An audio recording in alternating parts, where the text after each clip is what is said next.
anos, a Faculdade Qualitas oferece uma educação continuada em medicina veterinária com qualidade e disponibilidade em todo o país. Isso faz com que ela seja referência em educação no segmento veterinário. Com professores, mestres e doutores em diversas especialidades e atuantes em seus segmentos, as aulas são pensadas para o aproveitamento total do conteúdo ministrado, disponibilizando ao aluno, no formato presencial, EAD, híbrido ou digital ao vivo, materiais que agregam conhecimentos na rotina diária em clínicas, hospitais e fazendas. Já pós-graduamos mais de 50 mil alunos em diversas especialidades na medicina veterinária.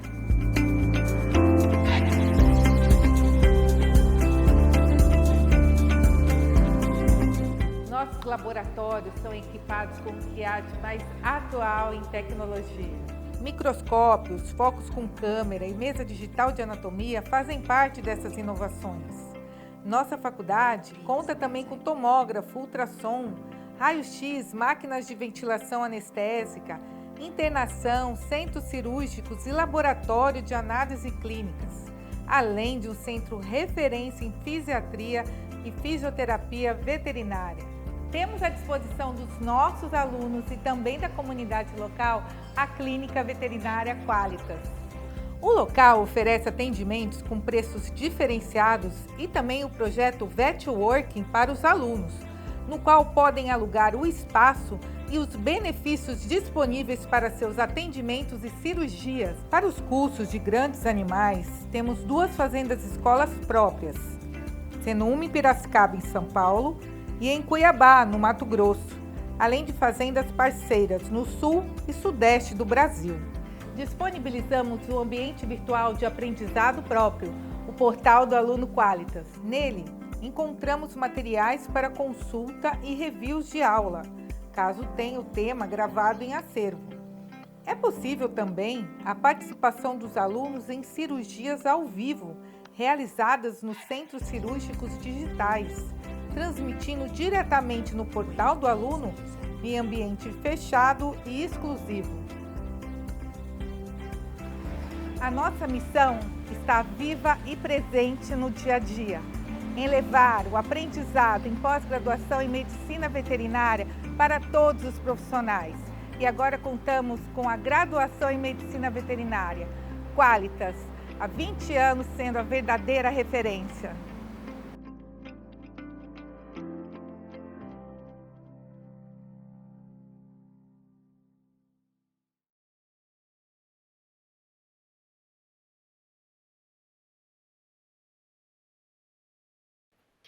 Oi, pessoal, tudo bem? Meu nome é Tatiana Frati e eu vim aqui hoje para a gente conversar um pouquinho sobre neurologia. Eu recebi esse convite da professora Mônica Daia para a gente fazer esse agosto felino. Eu achei ótima ideia, achei muito bacana. Então, eu, professora Mônica Daia, professora Ana Neri, fizemos então palestras para falar um pouco sobre a pós-graduação de felinos da Qualitas, da Faculdade Qualitas, que é muito bacana. Os professores são incríveis e eu ministro o módulo de neurologia em felinos. Vou me apresentar, falar um pouquinho da minha formação e aí a gente vai falar um pouquinho sobre os diagnósticos diferenciais na espécie felina. Então, gente, como eu falei, meu nome é Tatiana Frati, eu sou formada em São Paulo, minha graduação foi na Metodista, em São Paulo, tenho minha residência em Clínica Médica e Cirúrgica de Pequenos Animais, pela Unesp de Araçatuba, onde eu fiz meu mestrado também, com ênfase em neurologia, e fiz meu doutorado também com ênfase em neurologia na Unesp de Jaboticabal. Atualmente, eu sou mentora da pós-graduação de neurologia da Faculdade Qualitas, e trabalho já na Faculdade Qualitas há 10 ou 11 anos, não sei ao certo, mas há muito tempo, falando sobre neurologia, que é esse assunto que eu gosto muito, trabalho com neuro já há quase 15 anos, né? E eu falo até para os alunos, eu não atendo só felino, mas, gente, a minha rotina de felinos realmente é muito alta. Eu acho até, em alguns momentos, que chega a ficar assim, 60% de gatos, 40% de cães. Então, a minha rotina de gatos, ela tem aumentado cada vez mais e mais, né? O que faz com que a gente precise estar preparado para atender essa espécie. E aí, para a gente começar a falar, né, sobre neurologia em gatos, por onde começar, né? Para todo mundo que morre de medo de neurologia, assim, só para contextualizar, eu também morria de medo de neuro, eu queria ser dermato, fiz todos os meus estágios em dermatologia, e eu lembro, assim, uma coisa que me marcou muito foi que quando eu passei na residência, um dos primeiros casos que eu atendi foi de neurologia.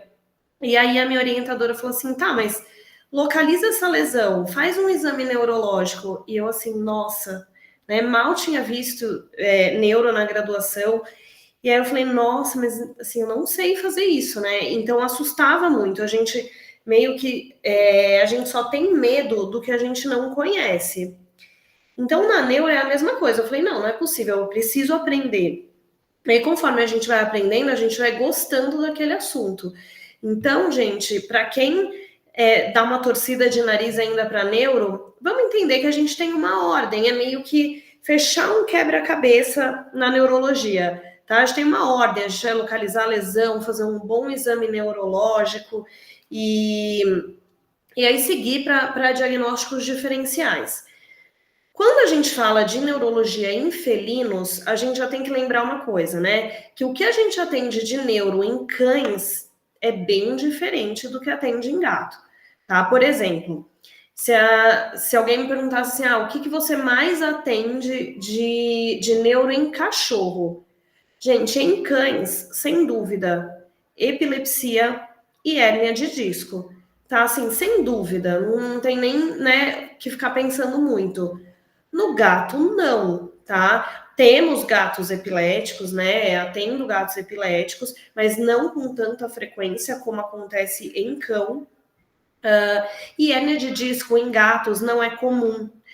Então, gente, são outras doenças. A gente, sempre que atende neuro de felinos, a gente acaba pensando muito em doenças infecciosas, em tumores. Então, a gente vai falar sobre isso. E aí, por onde começar? Primeiro, pensando, atendi como a gente estava falando, né? Diferenças entre cães e gatos. Atendi um gato paralisado, atendi um cão paralisado. Nossos diagnósticos diferenciais são completamente diferentes, tá? Então, o cão que a gente direto vai pensar em hérnia de disco, né? Aquele cachorro que paralisou na casa dele, que estava em casa das raças predispostas, né? Tekel, Bulldog, Pug, estava em casa e de repente paralisou, eu penso em hérnia de disco. No gato, não. Então, no gato eu tenho diferenciais, né? Eu tenho que pensar em neoplasias de medula espinhal, eu tenho que pensar em doença infecciosa, eu tenho que ver se isso não é uma doença arterial, uma doença vascular. Então, um tromboembolismo aórtico, por exemplo, né? Que é uma emergência. Então, os nossos diferenciais acabam sendo de uma forma para o gato e de outra forma para o cão. Bom, na neuro, a gente tem uma regra clara. A gente sempre começa localizando a lesão, tá? Mas professora, por que eu vou localizar a lesão se eu não sei o que é? Né? Que adianta eu saber que é uma lesão que está no tronco encefálico e eu não sei o que é? Ou eu moro numa região que não tem uma ressonância, por exemplo. Gente, adianta.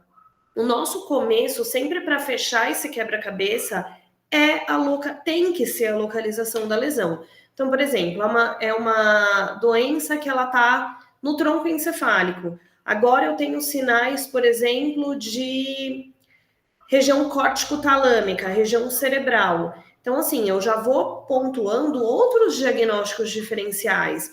Então, sempre que a gente quiser começar, eu tenho que localizar a lesão. E isso a gente faz um exame neurológico para localizar a lesão. Primeira coisa que a gente fala é cabeça ou é medula espinhal, ou seja, eu tenho uma lesão que está me trazendo sinais de encéfalo ou de medula espinhal, tá? Isso é central ou periférico? Então, vamos lembrar. O que é central? Sistema nervoso central, encéfalo e medula espinhal, tá? Então, sempre lembrar que medula espinhal é sistema nervoso central. Então, central, encéfalo e medula espinhal. O que é o periférico? É tudo que sai do central. Os nervos, os músculos e a junção neuromuscular, tá? No geral, né, na minha rotina, eu atendo muito mais lesões centrais do que lesões periféricas. A gente vai comentar rapidamente de uma lesão periférica. Então, a primeira coisa, isso é encéfalo ou é medula espinhal, né? E aí, gente, eu coloquei aqui um esquema que ele mostra pra gente todo o sistema nervoso. Então, aqui, região de cérebro, toda essa parte aqui, ou região córtico-talâmica, o que eu tenho aqui? Essa região aqui, que é o córtex, não sei se está aparecendo aqui a setinha, e a região de tálamos. Então, região córtico-talâmica ou cérebro, região de tronco encefálico, são esses três gominhos aqui no desenho, que é o mesencéfalo, a ponte e o bulbo, ou medula oblonga, e o cerebelo, essa região aqui. Acabando o tronco encefálico, eu tenho a medula espinhal, tá? Que tá continuando aqui, ó. E aí, na medula espinhal, a gente tem 4 segmentos que a gente tem que localizar a lesão também, mas eu sempre penso, primeira coisa, central ou periférico? Central, né? Que eu falei para vocês que é a grande maioria dos casos. Tá, isso é encéfalo ou medula espinhal? Então, a gente vai ver os principais sinais de cada um, né? Para ver se isso é encéfalo ou medula espinhal. E aí, aqui, inervação periférica. Bom, gente, então, no encéfalo, vamos falar mais do encéfalo, eu tenho 3 regiões, como a gente viu, região de cérebro, tronco encefálico e cerebelo. Dessas regiões, né, a pior região que a gente pode pensar em ter uma lesão, sem dúvida, é o tronco encefálico, tá? Tronco encefálico, ele tem funções extremamente importantes, como, por exemplo, o centro respiratório. No tronco encefálico, eu tenho o sistema ativador reticular ascendente, que é a área responsável por nível de consciência. Lá no tronco encefálico também, a gente tem 10 núcleos de nervos cranianos, então só lembrando, a gente tem 12 nervos cranianos. Do tronco saem 10 nervos cranianos, 10 pares de nervos cranianos. Então, é uma região muito importante, até relacionada à vida, né? A sinais vitais.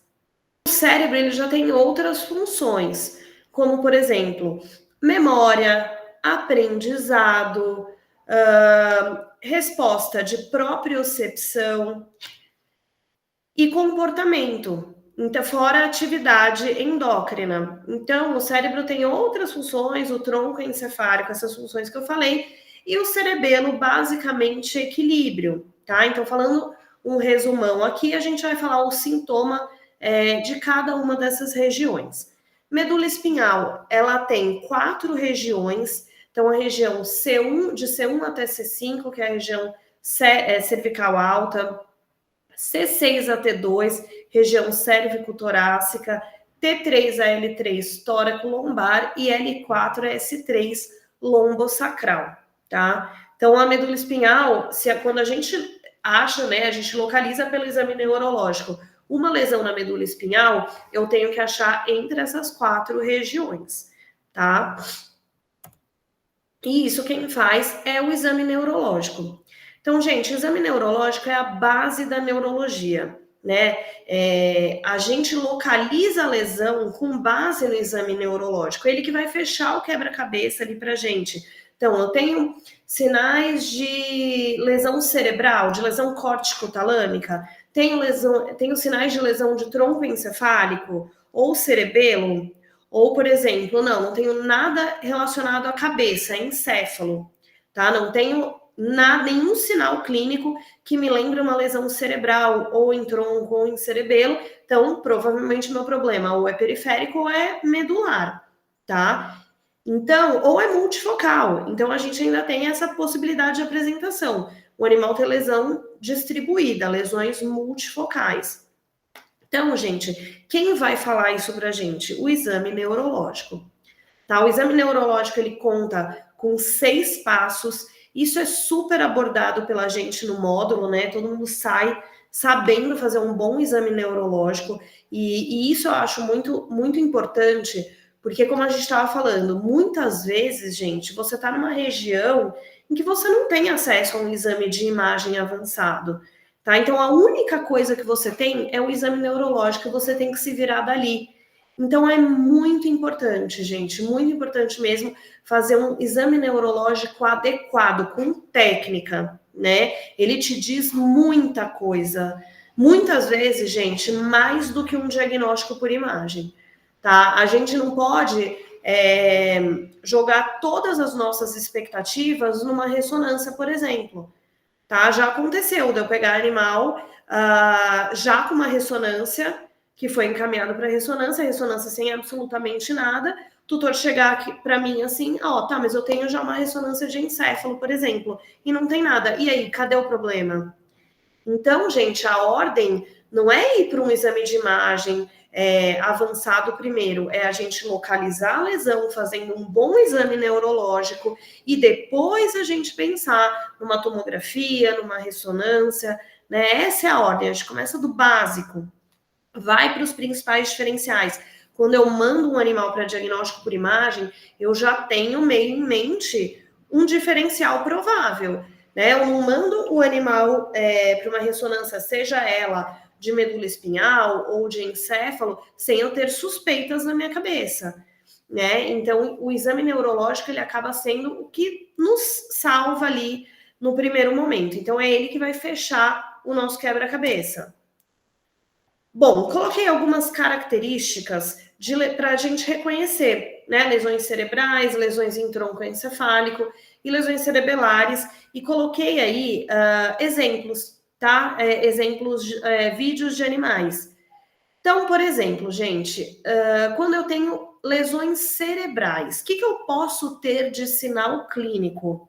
E é sempre assim, gente, é sempre, por exemplo, crises epiléticas, elas sempre vão nos falar que existe algo cerebral, tá? A menos que seja um animal epilético, mas enfim, a localização da lesão, ela é cerebral, tá? Então, o bom da neurologia é que geralmente um sintoma, um sinal clínico, ele não é comum a várias localizações. Então a gente bate o olho, vê aquele sinal clínico, eu já sei a localização.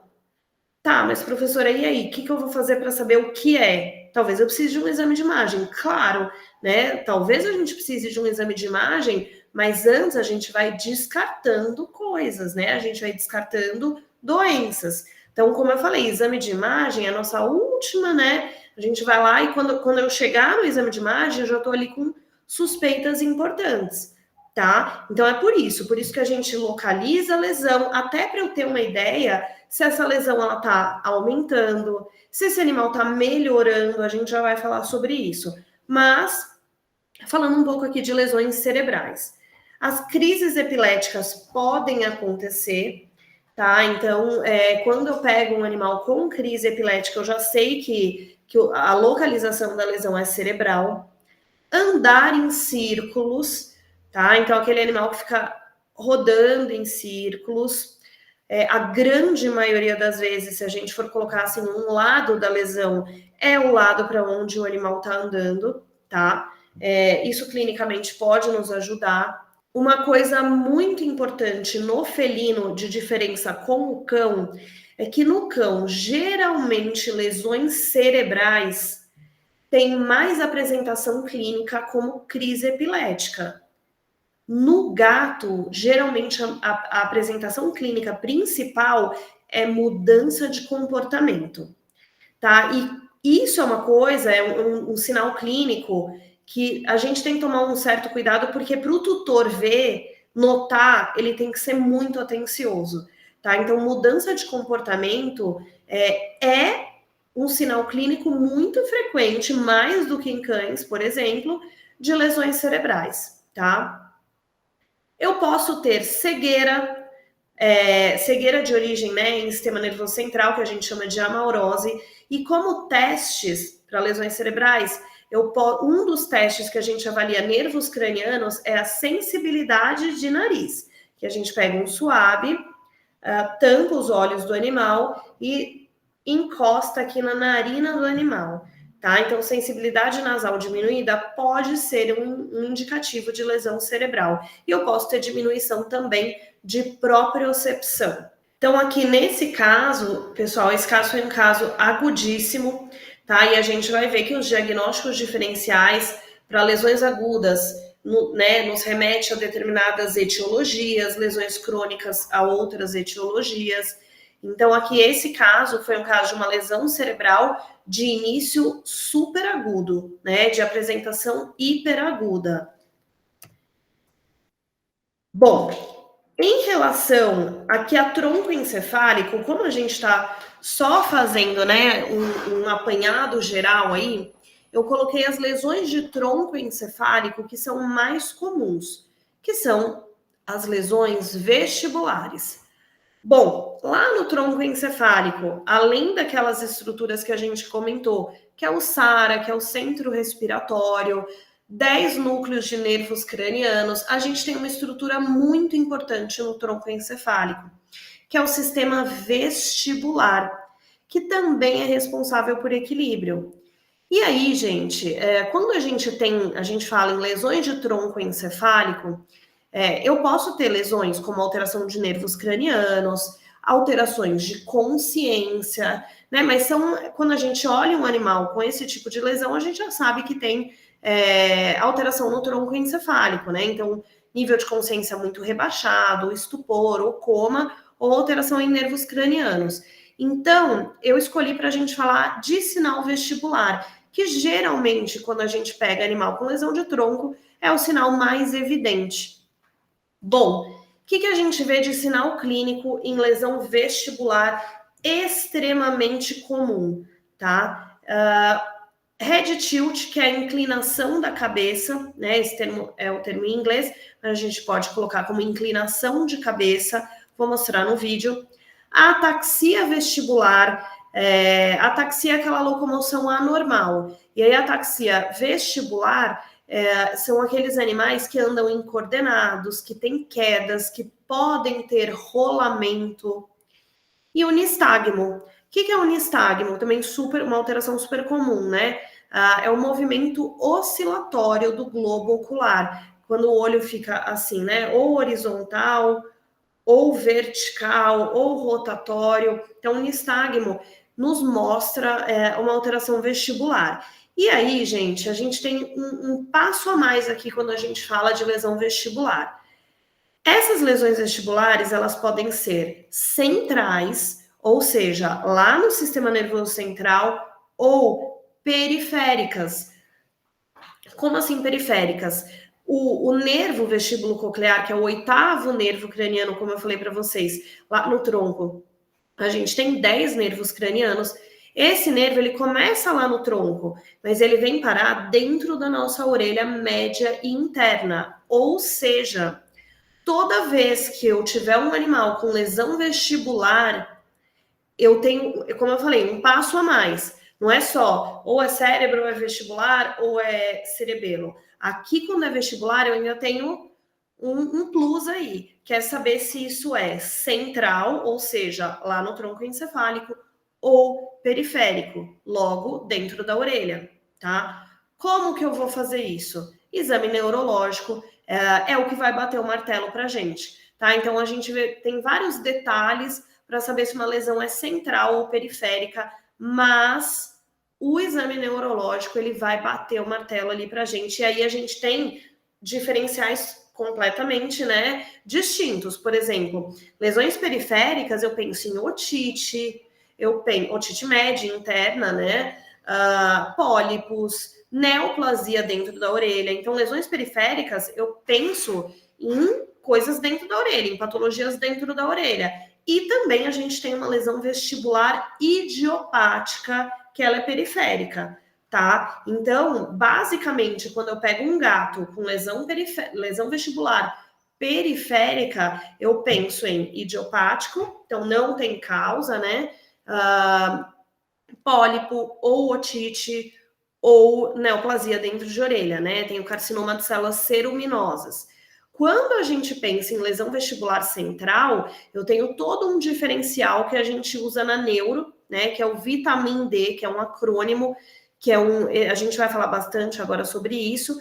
E aí a gente vai seguir para tentar afunilar um pouco o nosso diagnóstico. Então, eu tenho causas, quando eu penso em central, vascular, infecciosa, imunomediada, tá? Então aí a gente segue um caminho diferente. Só lembrar, então, que nas lesões vestibulares eu sempre vou ali diferenciar. Tá, beleza, é lesão vestibular. Tô reconhecendo, tem head tilt, tem ataxia vestibular, tem nistagmo, beleza. Só que agora eu vou dar uma respirada e pensar, mas isso é central ou isso é periférico? E aí aqui, gente, só para ilustrar aí para vocês, um gatinho com head tilt, inclinação de cabeça para o lado esquerdo.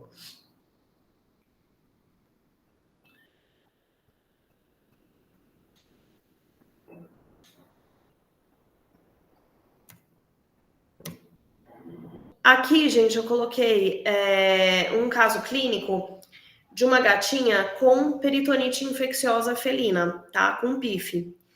E aí aqui ela iniciou o quadro da PIF com um sinal vestibular. Isso não é raro acontecer, tá? Então, o primeiro sinal da PIF granulomatosa, né, a PIF seca, foi a questão da lesão vestibular. E assim, como a gente sabe, né, a PIF, ela tem um prognóstico ruim, né? Então, ela evoluiu, ela iniciou com lesão vestibular, chegou um determinado momento que ela não conseguia mais nem levantar.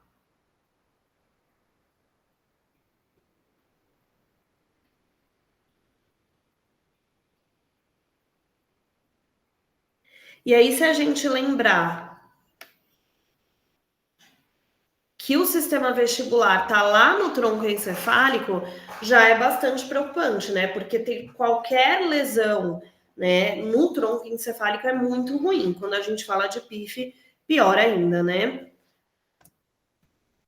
Bom, e para a gente finalizar as lesões de encéfalo, a gente vai falar sobre as lesões oriundas, os sinais clínicos oriundos lá do cerebelo. Então, a gente tem 3 características importantes, né, de lesões cerebelares. A hipermetria. Hipermetria, na verdade, ela é o sinal que mais acontece quando a gente fala em dismetria. O animal, ele levanta muito a patinha. Então, a hipermetria é quando ele parece que ele está marchando, né?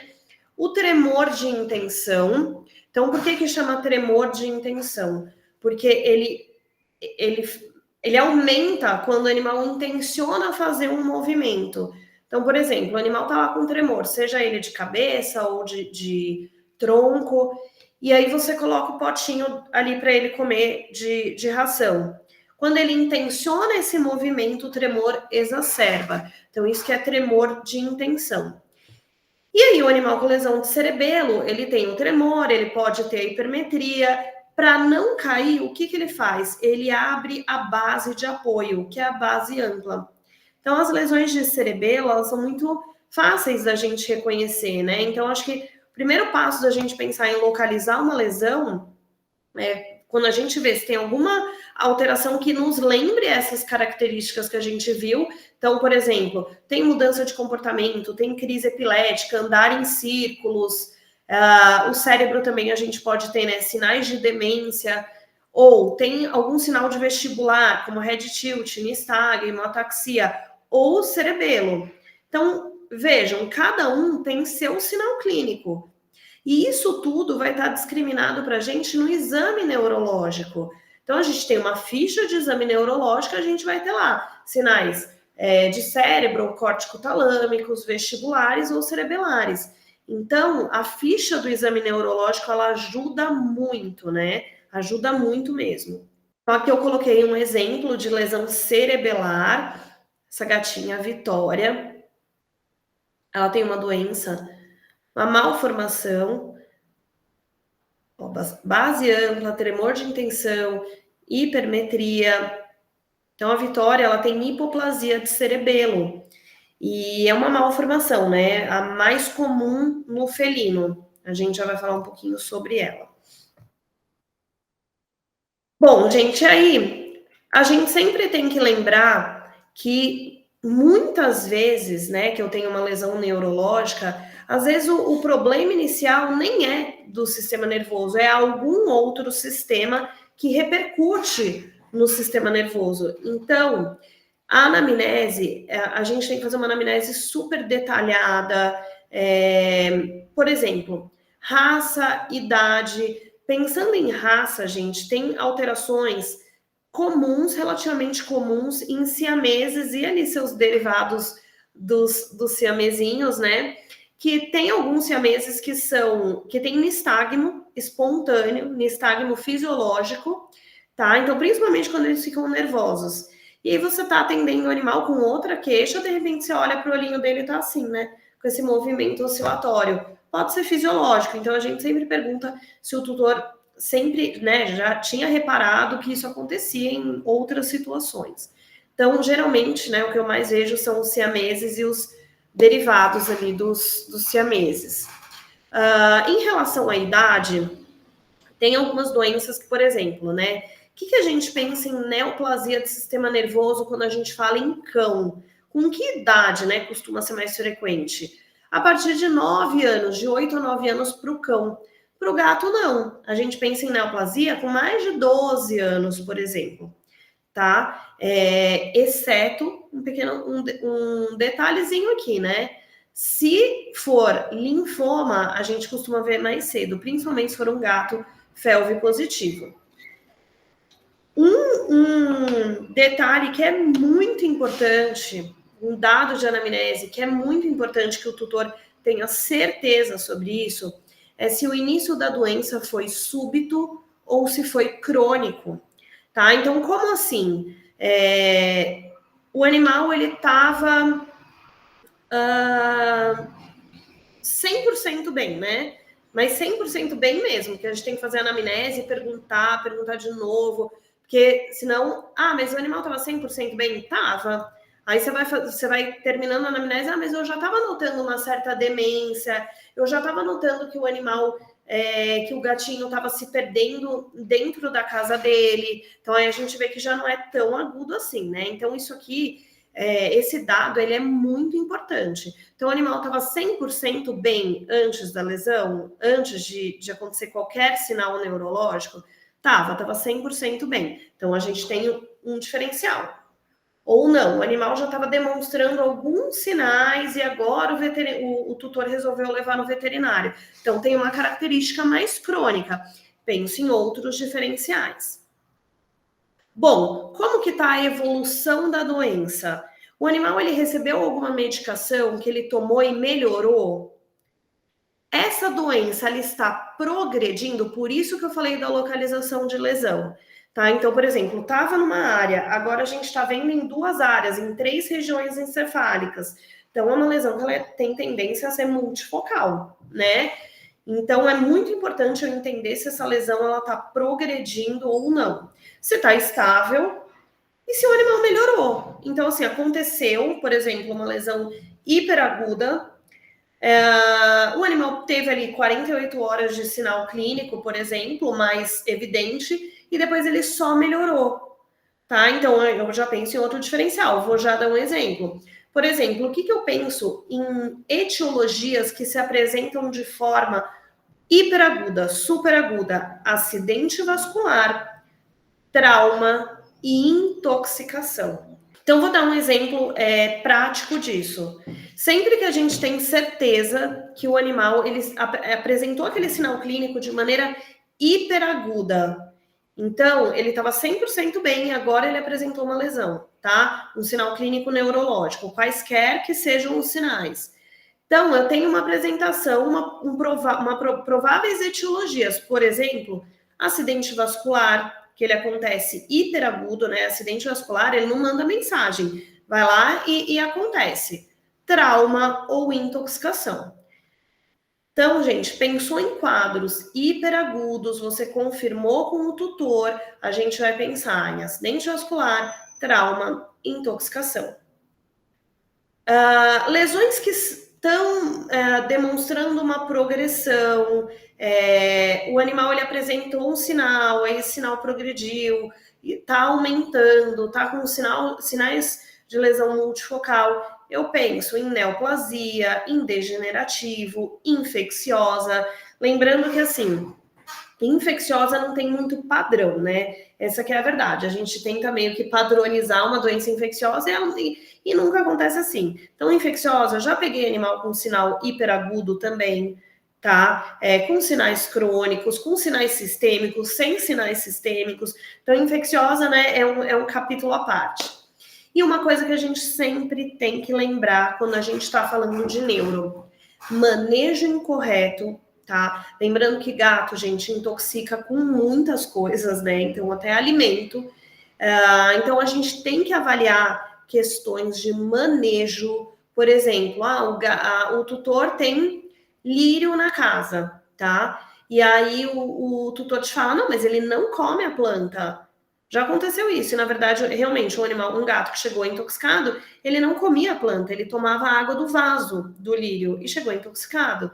Perigosíssimo, né? Lírio tem lesão renal importante, enfim. Então, sempre verifique em questão de manejo incorreto e episódios não relatados, tá? Tem a possibilidade, tem ingerido uma medicação que caiu no chão, e aí o animal tá sonolento, por exemplo, ou está andando atáxico, ou teve uma convulsão, teve uma crise epilética. Então, a anamnese, ela é muito importante.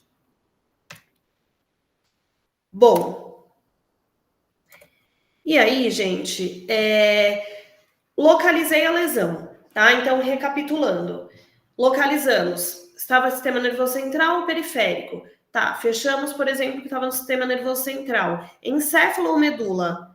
Então, vamos começar a funilar as regiões também. Tá, por exemplo, encéfalo. Isso é córtico talâmico, que é o cerebral, cerebelar ou tronco encefálico. Bom, fechamos uma localização. E agora, né? Para onde que a gente corre agora com essa localização? Bom, eu vou apresentar para vocês esse método que é o Vitamin D, que é um acrônimo, e cada letra, isso também é muito falado, a sigla ao contrário, né, de outra forma de escrita, que é o Dinamite V. O que vocês preferirem, tá? Eu gosto bastante de Vitamin D, acho mais fácil de lembrar, inclusive. E cada letra do Vitamin D é uma etiologia de doença. Então, por exemplo, V de vascular, I de infeccioso, e aí a gente começa a eliminar, e assim, literalmente afunilar nosso diagnóstico mesmo. Então, por exemplo, vascular. O que poderia levar a uma lesão vascular num felino, tá? Quando que a gente pensa em acidente vascular? Primeiro, como a gente já falou, lesões que são muito agudas, tá? Acidente vascular, gente, não manda mensagem. E aí a gente tem dois tipos de acidente vascular: o hemorrágico e o acidente vascular isquêmico. Então, o hemorrágico é quando eu tenho uma ruptura de um vaso, por exemplo, e o isquêmico quando eu tenho a obstrução. Então, por exemplo, um trombo, quando o animal ele passa por um período de hipóxia, aí é o acidente vascular isquêmico. Bom, uma grande mesmo parte dos animais que chegam com suspeita de acidente vascular, a primeira coisa que você tem que fazer, pressão arterial, tá? A grande maioria dos casos que eu pego com acidente vascular, suspeita de acidente vascular, é por hipertensão, tá? E lembrando, gente, que assim, hipertensão é uma assassina silenciosa, né? Porque ela não dá, tanto no humano quanto no animal, ela não costuma dar sinal clínico, tá? Às vezes a gente consegue ver sinais de hipertensão, por exemplo, num ecocardiograma, mas a grande maioria dos animais não tem um sinal de hipertensão, tá? E isso também muito descrito no humano, né? Então, quando a gente pega um sinal clínico, já é muito preocupante, tá? Então, a hipertensão sempre, assim, na verdade, exame de pressão arterial, né, gente, é triagem, né? Eu falo que, assim, antes não era tão difundido, né? Por exemplo, quando eu me formei, estava começando a entender como funcionava o Doppler e tal. Hoje não tem como, né, gente? Não tem como. Pressão arterial é mandatória ali na rotina. Principal, assim, quando a gente fala de neuro, então, nem se fale. Então, sempre pense, então, que a hipertensão arterial, ela não dá sinais clínicos, então eu só tenho como, né, pensar em hipertensão se eu vou fazer a aferição dessa pressão arterial, e mais, ela costuma estar relacionada a uma comorbidade, muito parecido como é na medicina humana, tá? Então, por exemplo, que doenças que eu pensaria em hipertensão? Doença renal crônica, hipertiroidismo, tá? Lembrem que hipertiroidismo é a principal doença endócrina do felino. Então, hipertiroidismo, um diferencial extremamente importante para a hipertensão, diabetes mellitus, obesidade, hiperadrenocorticismo, uso de corticoides. Então, a gente sempre pensa, né? Quando eu penso, sinceramente, assim, num acidente vascular, eu penso que eu tô com o topo do iceberg só, tá? Porque por baixo dele eu tenho uma hipertensão, uma provável hipertensão, e por trás dessa hipertensão eu tenho uma comorbidade, que pode ser um hipertiroidismo, uma doença renal crônica, até mesmo uma obesidade. Então, gente, quando eu pego o acidente vascular, eu já peguei lá no topo, né? Então, a gente tem que cuidar, e graças a Deus, né? Acidente vascular na VET, na veterinária, o animal ele se recupera muito mais rápido do que a gente costuma ver na medicina humana, tá? Que as pessoas ficam com sequelas, são às vezes anos, né, de reabilitação. Na medicina veterinária, o animal ele tem uma piora de sinal clínico, então geralmente a apresentação hiperaguda, ele fica ali com sinais clínicos bem evidentes, até pode piorar num primeiro momento, e depois de 48 horas, mais ou menos, esse animal já está muito melhor. Lembrando que eu tenho que corrigir pressão, né? Então, esse animal, ele tem que ser internado, a gente tem que fazer um manejo, primeiro, ambulatorial, e depois medicação medicação por boca, tá? Então, não vamos ignorar a pressão arterial, porque eu vejo que, assim, o resultado dela pode ser muito grave, né? Como um acidente vascular hemorrágico. Então, gente, tudo depende do vaso que vai romper, do tamanho da hemorragia, da localização onde vai acontecer esse acidente vascular. Então, se a gente pensar que pode acontecer em região córtico-talâmica, em região vestibular, em região ali no tronco encefálico ou no cerebelo, né? Eu tenho um monte de locais que esse acidente vascular pode acontecer. Então, eu tenho relação também com gravidade, né? Então, não vamos subdiagnosticar animais hipertensos. Bom, aí, gente, para falar um pouquinho de infeccioso, a gente tem vou falar um pouquinho das principais doenças neurológicas de etiologia infecciosa. Então, começando por PIF, que é a peritonite infecciosa felina. E PIF, gente, como a gente sabe, é a mutação do coronavírus entérico. Então, quando a gente fala em uma sorologia, por exemplo, ela tem valor diagnóstico? Não tem valor diagnóstico para a gente. Porque, por exemplo, esse animal ele pode ter, por exemplo, coronavírus entérico. Mas eu não tenho como saber se ele tem o coronavírus entérico com mutação. Então, gente, quando a gente fala em doença infecciosa, no geral, tá? Levando a quadros neurológicos, o que eu mais preciso? Que exame que eu mais preciso? Coleta de líquido cefalorraquidiano. Porque na coleta do líquido cefalorraquidiano, a gente tem duas análises, né? Duas amostras que são colhidas. A primeira, a gente manda para uma análise que é a citológica, bioquímica, físico-química, que é a primeira análise. A segunda análise, ela vai para um painel neurológico felino de doença infecciosa. Então, vem ali para a gente todos os PCRs importantes, tá? Então, gente, quando eu falo de infecciosa, é melhor que eu tenha essa coleta de líquor, certo? Então, aí a gente vai ter, por exemplo, o PCR de corona do líquor. Aí começa a ficar mais confiável para mim eu fechar esse diagnóstico de PIF, certo? De doença infecciosa, eu ainda tenho que pensar em toxoplasmose, em FIV, FeLV, panleucopenia felina, que na verdade a gente pensa mais numa outra etiologia, que eu já vou falar, que é a anomalia congênita, raiva, que graças a Deus, né, embora a gente venha vendo alguns casos de raiva em felinos isolados, né, é um diagnóstico que não é o nosso diagnóstico principal, tá? E criptococose, bastante importante, tá? A criptococose é uma doença infecciosa que ela é de fácil avaliação no líquor, às vezes até na citologia do líquor a gente já consegue avaliar, mas com prognóstico no sistema nervoso central muito ruim, tá? Bom, imunomediada não é uma causa muito importante para felinos, tá? Próxima causa aqui, próxima etiologia, trauma.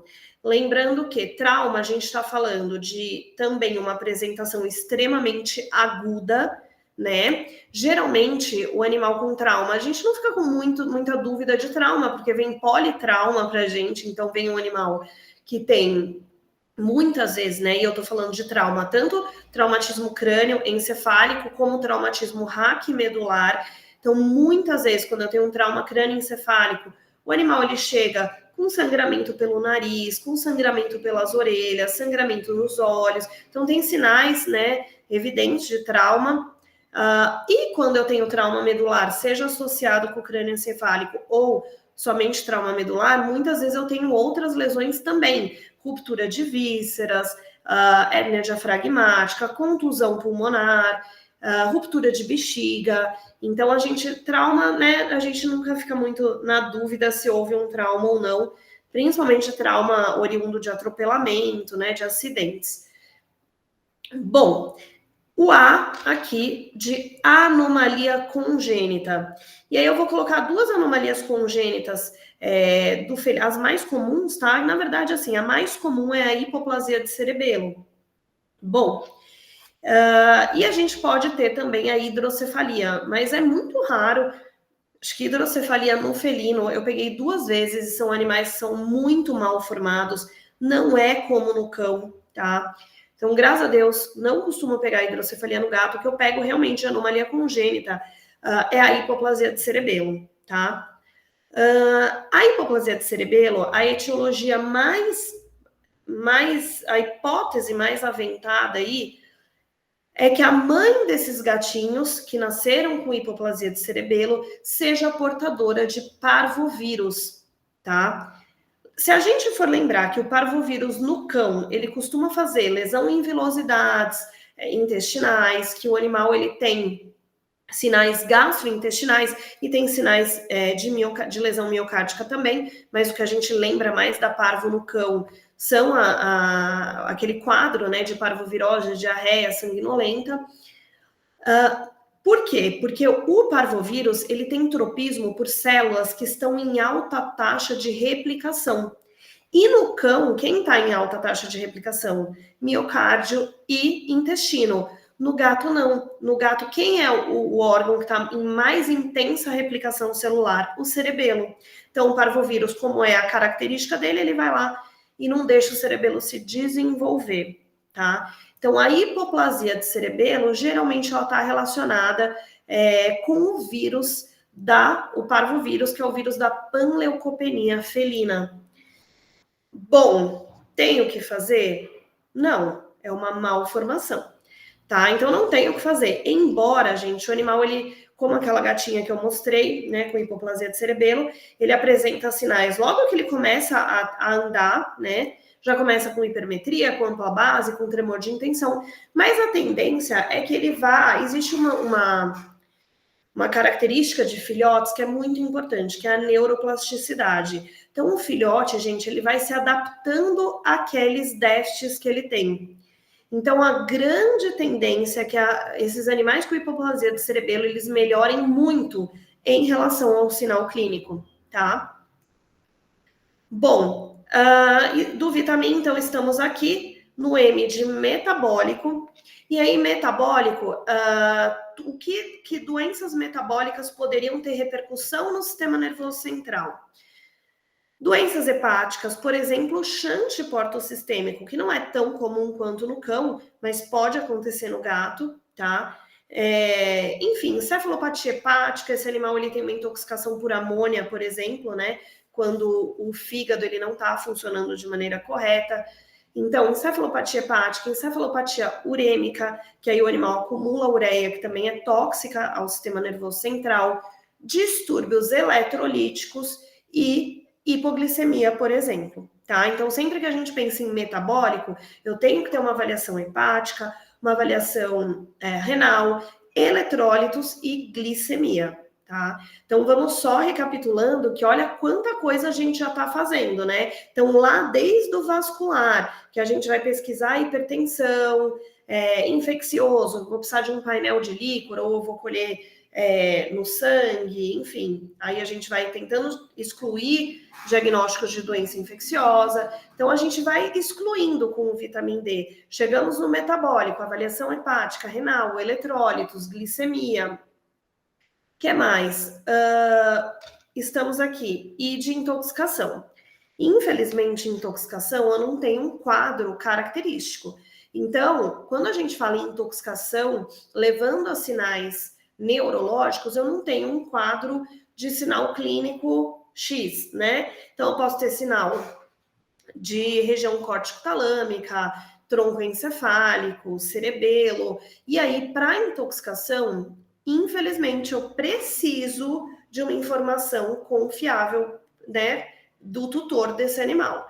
Então, aí, na intoxicação, realmente é o que vai te fazer pensar ali numa intoxicação é a tua anamnese. E aqui no idiopático, a gente pensa principalmente em duas doenças. A epilepsia, que são aqueles animais que têm crises epiléticas sem causa, né? Provável fundo genético, mas assim, a gente não acha uma causa estrutural na cabeça desses animais. Então, são aqueles animais que têm crise epilética sem causa, tá? E a outra doença idiopática é a doença vestibular idiopática, que eu comentei quando a gente estava falando um pouquinho lá do vestibular, tá? Que é uma doença vestibular que ela é periférica e idiopática. Tá? Ela não tem causa, ela acontece no felino em qualquer idade. No cão, a gente costuma ver em cães mais velhinhos, tá? Mas no gato, ela pode acontecer em qualquer idade e ela se torna um diagnóstico diferencial importante para a gente, tá? De lesões vestibulares. Bom, para finalizar aqui o Vitamin D, N de neoplasia, e como eu falei para vocês, neoplasia, a gente pode, no felino, encontrar, né, o mais comum acima de 12 anos, exceto se eu estiver falando de linfoma, tá?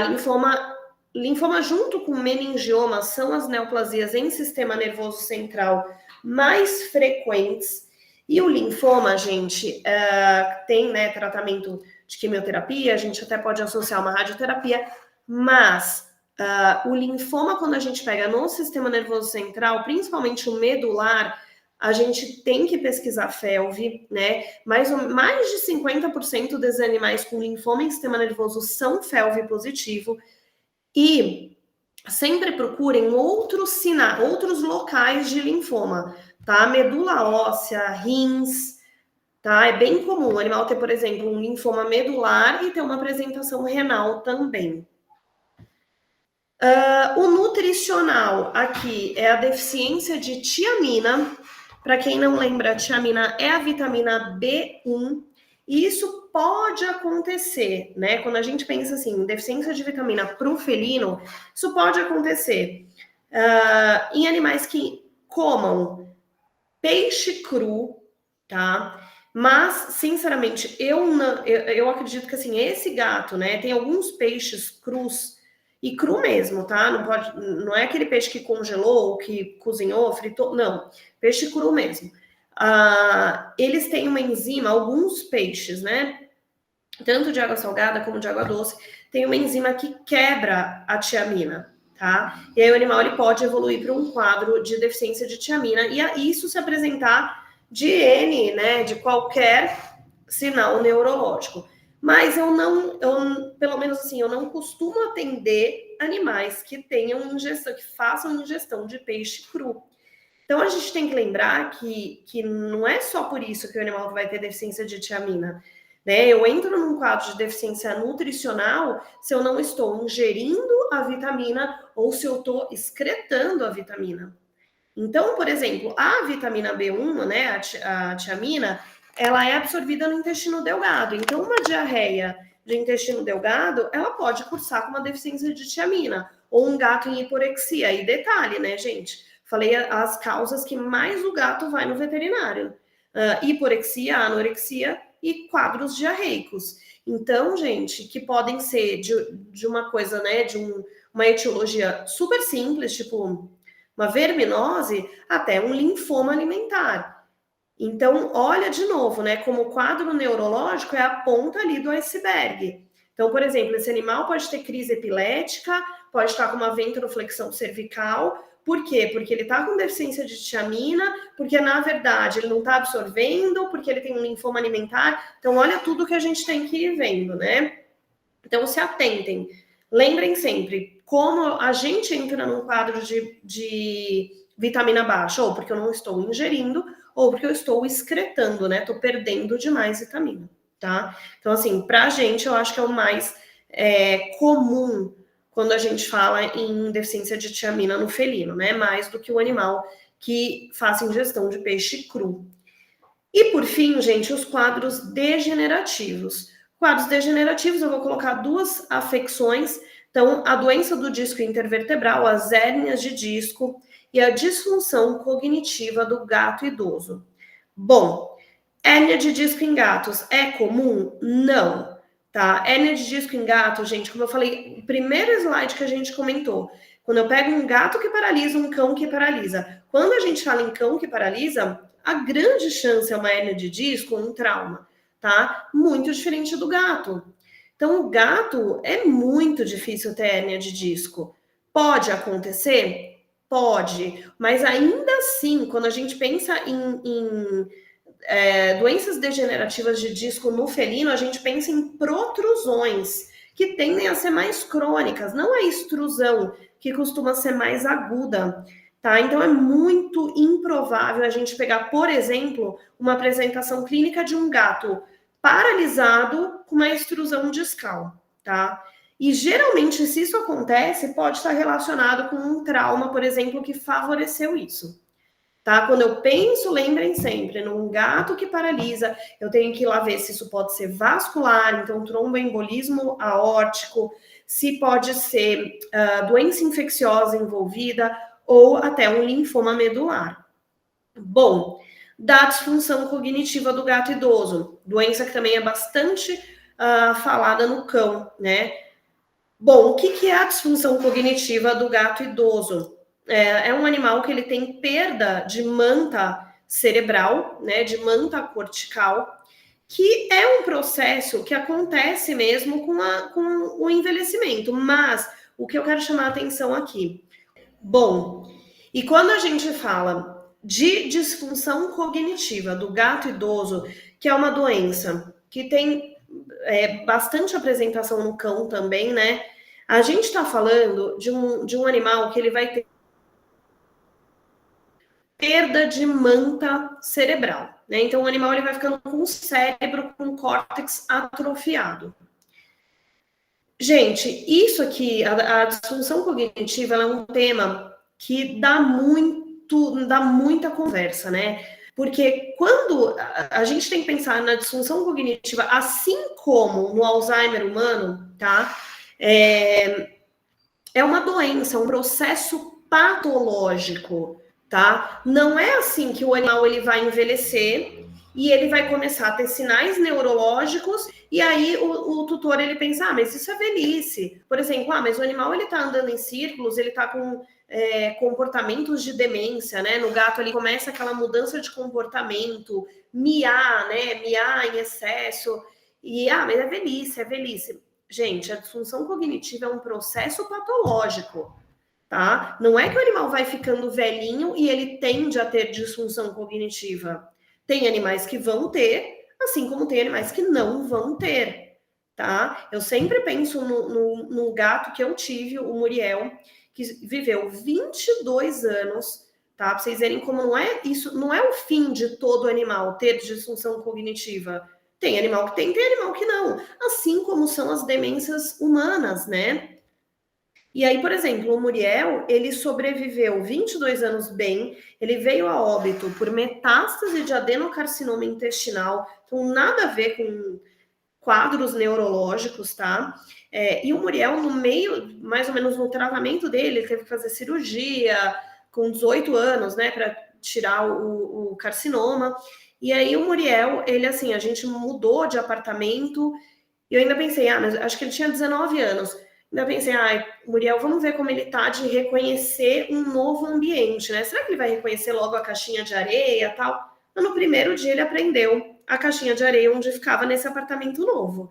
Então, o Muriel era assim, era um animal que não tinha nada de demência. Então, o primeiro passo quando a gente fala em disfunção cognitiva é reconhecê-la como um processo patológico, tá bom? E aí ela vem com alterações como demência, alteração de comportamento, como eu falei, aquele animal que mia em excesso. E aí a gente tem que ficar bem esperto, porque animal que, por exemplo, já mais idoso, que tenha esse costume de vocalização, a gente tem diferenciais também, né? A gente tem diferenciais, por exemplo, hipertiroidismo.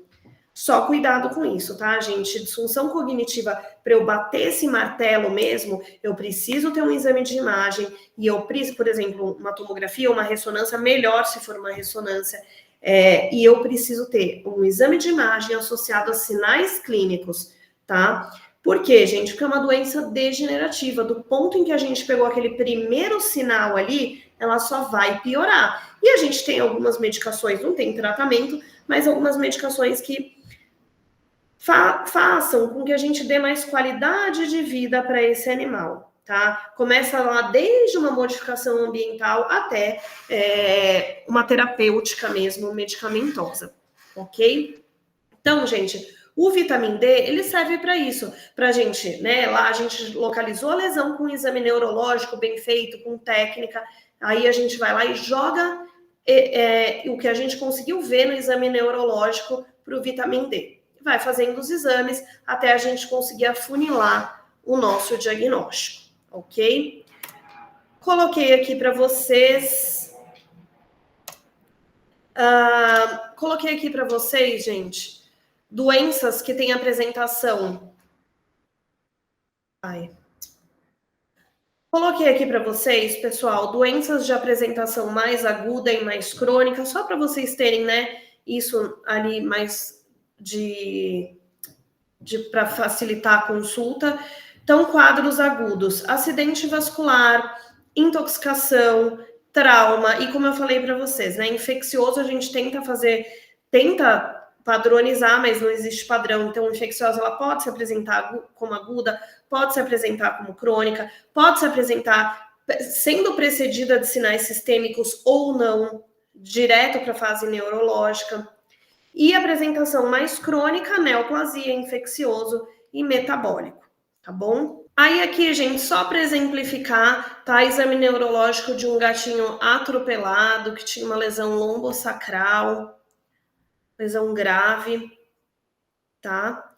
Então, como eu falei para vocês, animal paralisado de maneira aguda, a gente sempre tem um diagnóstico diferencial muito diferente quando a gente compara com o cão, tá? Então, só para exemplificar também, um gatinho aqui paraplégico, de trauma, tá? E aqui, uma cadelinha teckel, com extrusão de disco, aquele comum que a gente já está acostumado a ver, né? Então, são etiologias diferentes. Quando a gente pensa no cão, a gente pensa muito em hérnia de disco. No gato, não. Bom, e aí, gente, eu coloquei 2 sinais clínicos que são bem importantes no felino, que é a ventroflexão cervical e a postura plantígrada, para a gente falar rapidamente sobre isso. Ventroflexão cervical. Muita gente, quando bate o olho nessa foto, já pensa assim, é potássio baixo, isso é hipocalemia. Cuidado, gente, ventroflexão cervical é um sinal de fraqueza muscular, tá? E isso pode estar relacionado a uma doença, por exemplo, da junção neuromuscular, pode estar relacionado a deficiência de tiamina, até com hipertiroidismo. Então, cuidado com ventroflexão cervical, porque ventroflexão cervical não é sinônimo de potássio baixo, tá? Então, claro, é um diferencial importantíssimo, hipocalemia, sem dúvida, dosem o potássio, né? Sempre que a gente vê um gato em ventroflexão cervical, eu tenho que dosar o potássio. Tá, potássio deu normal? Eu começo a pensar, não será uma deficiência de tiamina, um hipertiroidismo, uma doença da junção neuromuscular, por exemplo, uma intoxicação, um quadro que curse com fraqueza muscular, ok? E a postura plantígrada, né? Que também a gente tem sempre um diagnóstico, né, que vem na nossa cabeça. Postura plantígrada, diabetes. Cuidado também, viu, gente? Postura plantígrada pode ser uma lesão medular. Bom, o que a gente tem que avaliar? Que postura plantígrada, ela pode acontecer, sim, numa lesão neuromuscular, mas ela pode ser uma lesão medular que está começando a aparecer, tá? Por exemplo, esse gato, tá? Plantígrado. Ele tinha muita dor, tá? Muita dor, a palpação da coluna vertebral, região lombosacra, muita dor e plantígrado. Essa postura plantígrada, ela começou a evoluir, o animal começou a ter piora dos sinais clínicos. Esse animal tinha 9 meses, se não me engano, e evoluiu para óbito. Por quê? Porque esse animal tinha PIF medular, tá? Então, cuidado, gente, para a gente não generalizar. Então, toda a ventroflexão cervical, obrigatoriamente é hipocalemia. Toda postura plantígrada é diabetes mellitus. Esse animal tinha 9 meses, eu não tenho como pensar, né? Diabetes mellitus é uma doença de animal com idade um pouco mais avançada, acima de 7, 8 anos, né? Que é o que a gente costuma ver. Então, cuidado para a gente não generalizar. Lembrem que postura plantígrada pode ser lesão medular. E aí coloquei 2 trabalhos, gente, que são bem interessantes, tá? Esse primeiro trabalho, que mostra prevalências de doença medular em gatos, mostrou avaliaram 205 gatos, e o que mais paralisou nesse trabalho foi PIF e linfoma medular, tá? Seguido desse outro trabalho, que foram avaliadas 92 imagens de ressonância magnética em gatos com sinal de lesão medular, e o que mais paralisou? Neoplasia, seguido de infeccioso, seguido de trauma, seguido de vascular. Então, olha que degenerativo foi o penúltimo. Então, gente, cuidado, tá? Gato que paralisa, obrigatoriamente, nossos diferenciais mais importantes são neoplasia, doença infecciosa, depois trauma. Quando a gente pensa em vascular, né, que aqui também a gente não pode comer bola quando eu pego um gato, por exemplo, com tromboembolismo. Qual é uma diferença básica ali de tromboembolismo? É uma paralisia agudíssima, né? O gato ele tem muita dor, costuma ter muita dor nas primeiras horas de trombo. E eu tenho o coxim, que, por exemplo, o trombo ele pode ser unilateral, ele pode pegar os 2 membros, por exemplo, e aí eu vou comparar os membros afetados, por exemplo, os membros pélvicos, com os membros torácicos, a gente compara os coxins, tá bom? E aí, por exemplo, a gente vê sinais de vascularização comprometida nos animais ali, por exemplo, em membros pélvicos de animais que têm tromboembolismo aórtico. Ok? Então, a gente tem outros métodos também, além do coxim. Então, geralmente, esses animais com tromboembolismo, eles têm um membro gelado, e aí isso é uma baita de uma emergência. A gente tem que encaminhar o mais rápido para saber a localização desse trombo para pensar numa cirurgia. Beleza, gente? É isso. Eu espero que eu tenha dado uma clareada ali numa primeira abordagem de neuro para vocês. Queria convidar a todos para a nossa turma, né, de CMCFEL e falar que no módulo, gente, de neurologia felina, a gente fala isso tudo muito detalhado. Ensino vocês a fazer um exame neurológico, a técnica certinho, localizar as lesões. Todas essas doenças que a gente comentou vão ser discutidas em relação a diferenciais, tratamento. Então, assim, módulo de neurologia, geralmente os alunos costumam chegar morrendo de medo, né? E terminam o módulo entendendo, é tão gratificante, né? Gostando de neuro, às vezes querendo fazer uma pós de neuro. Então, gente, espero encontrá-los em sala de aula para a gente conversar muito sobre neuro, tá bom? Um beijão, gente. Obrigada.